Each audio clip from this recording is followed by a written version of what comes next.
Dhanraj. Confidence ಇಂದ ಆಡ್ತಾ ಇರೋ ಆಟಗಾರರನ್ನ ಬೆಂತಟ್ಟಿ ಬೆಳೆಸ್ತೀವಿ ನಾವು. ಅದೇ ಕಾನ್ಫಿಡೆನ್ಸ್ ಅತಿಯಾಗಿ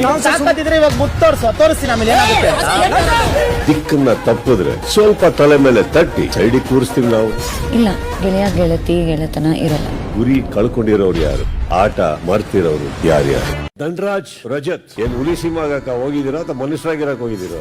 ನಿಮಗೆ ಅವಶ್ಯಕತೆ ಏನಿತ್ತು ಹೋಗಿ ಕೆನ್ನೆ ಮುಟ್ಟಿ ಪ್ರವೋಕ್ ಮಾಡಕ್ಕೆ? ಧನರಾಜ್, ನಾಲ್ಗೆ ಮೇಲೆ ನಿಗಾ ಇರ್ಲಿ. ರಜತ್ ಅವ್ರೆ, ಸರ್ ನಾನು ಆಕ್ಚುಲಿ ಕೆಟ್ಟ ಮಾತೇನ್ ಯೂಸ್ ಮಾಡಿಲ್ಲ. ನಿಮ್ಮ ಪ್ರಕಾರ ಕೆಟ್ಟ ಮಾತಂದ್ರೆ ಏನೇನು ಹೇಳ್ಬಿಡಿ. ಈಗ ಅದನ್ನ ನಾನು ಬುಕ್ ಮಾಡ್ಕೊಡ್ತೀನಿ. ಬಿಗ್ ಬಾಸ್ ಅಲ್ಲಿ 5 ನಿಮಿಷ ಟೈಮ್ ಕೊಡ್ತೀನಿ ನಿಮ್ಮಿಬ್ರಿಗೆ ಫೈಟ್ ಮಾಡಕ್ಕೆ. ಫಿಸಿಕಲಿ ಆಗುತ್ತಾ ನಿಮಗೆ? ಇದಕ್ಕೊಂದು ಪನಿಷ್ಮೆಂಟ್ ಇದ್ದೇ ಇರುತ್ತೆ. ರಜತ್ ಅವ್ರನ್ನ ಒಳಗಡೆ ಹಾಕ್ತಿವಿ. ಅವ್ರು ಎಲ್ಲೇ ಹೋಗ್ಬೇಕು ಅಂದ್ರೆ ತಾವೇ ಹೇಳ್ಕೊಂಡು ಕರ್ಕೊಂಡು ಹೋಗ್ಬೇಕು. ಧನರಾಜ್, ಕಾನ್ಫಿಡೆನ್ಸ್ ಇಂದ ಆಡ್ತಾ ಇರೋ ಆಟಗಾರರನ್ನ ಬೆಂತಟ್ಟಿ ಬೆಳೆಸ್ತೀವಿ ನಾವು. ಅದೇ ಕಾನ್ಫಿಡೆನ್ಸ್ ಅತಿಯಾಗಿ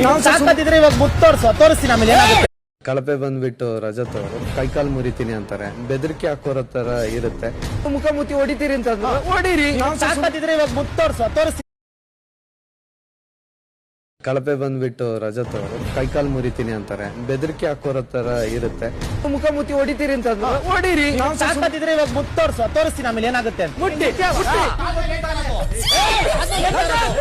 ಹೋಗ್ಬಿಡ್ತೀಯ, ಇದೆಲ್ಲ ಬೇಕಾ ನಿಮ್ಗೆ?